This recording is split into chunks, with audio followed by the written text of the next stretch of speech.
श्रीराम समर्थ. वाणीरूप श्री महाराज तात्यासाहेब केतकर यांची रोजनिशी डायरी, भाग क्रमांक 19. त्याच सुमारास आमच्या मंडळीचे बाळंतपणाचे दिवस भरले होते व त्या तारीख 27/10/29 रोजी बाळंत होऊन मुलगी झाली. रजा घेऊन ठेवली होती व त्याप्रमाणे त्या मंडळीस कळवल्याने त्यांनी सर्व तयारी केली होती. वारंवार तारा येत होत्या. तेव्हा तारीख 3/11/29 रोजी दीपवाळी संपून भाऊबीजेच्या दिवशी मालाडहून निघून पुण्यास आलो. तेथून गणपतराव दामले, अण्णासाहेब घाणेकर वगैरे मंडळीस घेऊन सदन रेल्वेने निघून तारीख 5 रोजी सकाळीच शिमोग्यात उतरलो. वाटेत भीमराव हुबळीत भेटले. त्यांचे बरोबर काही मंडळी आली होती. अशी सुमारे 15-20 मंडळी गेलो. वाटेत पुष्कळ ठिकाणी चहा व खाण्यास मंडळी आणीत होती, म्हणून स्वस्थ झोप लागली नाही. अगोदर तारा केल्यामुळे शिमोग्यास मंडळी मोटार घेऊन आली होती. तेथील धर्मशाळेत उतरलो. सकाळचा कार्यक्रम संपला. श्रींचे दर्शन सर्वांनी घेतले व फराळ करून दुपारी 12च्या सुमारास वाटेवर एके ठिकाणी स्वयंपाकाची व्यवस्था केली होती. तेथे जेवण उरकून निघालो. ती वाट फारच बिकट होती. एकच लहान मोटार 5-6 माणसे घेऊन जात येत होती. लहान सहान 7 डोंगर चढावायचे होते. थोडी थोडी मंडळी जात होती. पुढे उतारावर मोटार आणली होती. त्यात आम्ही सर्व अश्वत्थपूरला जाण्यास निघालो. तेथे रात्री 10चे पुढे गेलो. त्यांची व्यवस्था वाखाणण्यासारखी होती. शांतपणे सर्व चालू होते. आम्ही तारीख 5/11 रोजी अश्वत्थपूरला जाऊन पोचलो. शिमोग्याहून अश्वत्थपूर 90-100 मैल असावे. तेथे खाणेपिणे व श्रींचे दर्शन होऊन रात्री 12 वाजता आम्ही निजलो. तारीख 6ला 13 कोटी जपाची सांगता करण्याचे ठरले होते. त्याप्रमाणे पहाटे 5 वाजता मंडळी उठू लागली. पण त्याचवेळी मालाडला एक चमत्कार घडला. मालाडला मंडळीस बाळंतपणाचा 11वा दिवस होता. अंघोळ करावयाची होती. त्याचवेळी तीर्थरूप भाऊसाहेब झोपले असता कोणी एका गृहस्थाने त्यांना विचारले की मी तुम्हास मूठ मारू का? तेव्हा भाऊसाहेब म्हणाले, माझी हरकत नाही, पण श्री महाराजांना विचारून मार. असे झाल्यावर तो निघून गेला व ती भाऊसाहेब व तीर्थरूप भाऊसाहेब जागे झाले. त्याच वेळेला मंडळी शौचाला गेली होती. त्यांची प्रकृती उत्तम होती, पण तेथेच त्यांना रक्ताची उलटी झाली.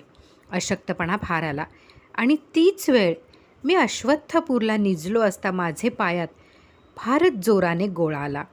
सर्व आजूबाजूची मंडळी उठत होती, पण मला उठवेना. थोड्या वेळाने सर्वच बाजूला स्थिर स्थावर झाले. त्यावेळी अण्णासाहेब घाणेकर यांना मालाडला ठेवले होते. पुढे कोणासच त्रास झाला नाही, पण एकाच वेळेला तिघांचाही असाच अनुभव आला, म्हणून चमत्कार वाटला. पण सर्वांना श्रींनी पार पाडले. त्यावेळी म्हणजे सन 1929 साली अश्वत्थपूरची मंडळी फारशी श्रीमंत नव्हती, पण सर्वांनी एक विचारे भीमराव यांच्या सल्ल्याने व मदतीने तो कार्यक्रम आखला होता. श्रींची पूजा अर्चा झाली. आमचेबरोबर नारायण कुंदापूरकर होता व त्या एका दिवशी तेथील 250 मंडळींनी अनुग्रह घेतला. त्या मंडळीस मराठी कळत नव्हते. नारायणराव भाषांतर करून सांगत होते. नैवेद्यास सुमारे 1000 पानास जिलबी केली होती. कार्यक्रम आनंदात पार पडला. रजा फार थोडी असल्याकारणाने आम्ही सर्व परत निघालो. अश्वत्थपुराहून परत येताना दावणगिरीस उतरलो होतो. तेथे श्रींजवळ असलेले कनकराव रॅली ब्रदर्समध्ये काम करीत होते. त्यांची मंडळी, भाऊ भावजया वगैरे सर्व फार भाविक होते. त्यांच्या थोरल्या भावाचे बायकोस श्रींनी स्वप्नात जाऊन नारळाचा प्रसाद दिला होता. तो नारळ मी प्रत्यक्ष पाहिला. तेथे उतरल्यावेळी म्हैसूर राज्यातील शिक्षण खात्यात गोपाळस्वामी मास्तर म्हणून तेथे होते. त्यांना श्रींच्या दर्शनाची फारच तळमळ लागली होती. दावणगिरीस नारायणप्पा म्हणून एक गृहस्थ होते. त्यांचा हॉटेलचा धंदा होता. त्यांनी श्रींना तेथे नेले. गोपाळस्वामी तेथे आले. श्रींच्या जवळ बसताच त्यांना हुंदका आला. काहीच बोलवेना. श्री त्यांना म्हणाले, मी तुमचे करताच येथे आलो आहे. काहीतरी कारण काढून निघालो, पण तुमची भेट व्हावी हीच इच्छा होती. तुम्ही भेटला, फार बरे झाले. ते सकाळपासूनच उपाशीच होते. त्याचवेळी रात्री 10च्या सुमारास श्रींनी त्यांना अनुग्रह दिला. गोपाळ स्वामीस आनंद वाटला. ते पूर्वी पुष्कळ ठिकाणी गेले होते. त्यांनी कष्टही फार केले होते. लिंगायत गुरु करण्याचा त्यांचा विचार होता. पण श्रींचे ऐकताच त्यांचे समाधान झाले व आत्तापर्यंत ते श्रींच्या सेवेत आहेत. मुंबईत येऊन 8-9 महिने झाले. मालाडातील व मुंबईतील बरीच मंडळी श्रींच्या दर्शनास येऊ लागली. त्यापैकी बरेच जणांनी श्रींचा अनुग्रह घेतला. बाकीची मंडळी प्रेमाने येत आहेत. श्री गोंदवले येथील उत्सवास इकडील बरीच मंडळी श्री महाराजांच्या बरोबर गेली होती. गोंदवल्याहून उत्सव संपल्यानंतर परत आलो. मालाडमधील सर्व कार्यक्रम उत्तम प्रकारे चालू होते. पुणे व कर्नाटकातील मंडळी मधून मधून येत होती. अण्णासाहेब घाणेकर, श्री पांडुरंग बुवा, मनोहर मंडळी येत होती. वेळ कसा जात होता कळत नव्हते.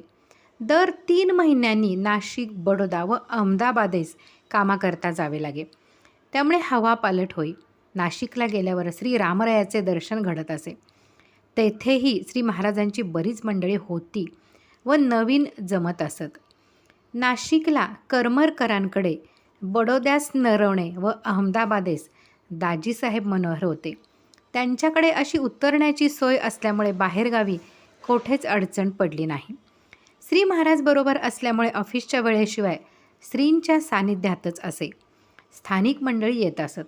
नाशिकला बरीच मंडळी येत. बडोद्यास फारसे कोणी ओळखीचे नव्हते. अहमदाबादेत आठवले, हर्डीकर, दाजीसाहेब वगैरे मंडळी होती. सर्व ठिकाणी आनंदात केव्हाच वेळ जाई.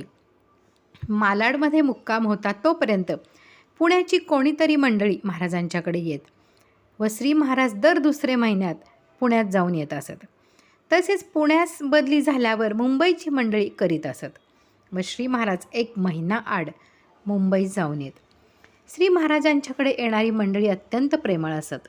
अशा रीतीने मालाडात येऊन 1 वर्ष झाले व येथे राहणे इतके सोयीचे झाले की वाटे येथून बदली होऊ नये. असो, एका महाशिवरात्रीस तारीख 26/2/1930 आम्ही सर्वजण श्रींबरोबर समुद्र स्नानाला चौपाटीवर गेलो होतो. त्यावेळेस श्री महाराजांच्या बरोबर सन 1905 श्री क्षेत्र काशीस गेलो होतो. तेव्हा श्रींच्या बरोबर गंगेमध्ये स्नान करीत असल्याची आठवण झाली. स्नाने उरकल्यावर गोपाळराव मनोहर गिरगावात बनाम हॉल लेनमध्ये राहत होते. त्यांच्याकडे गेलो.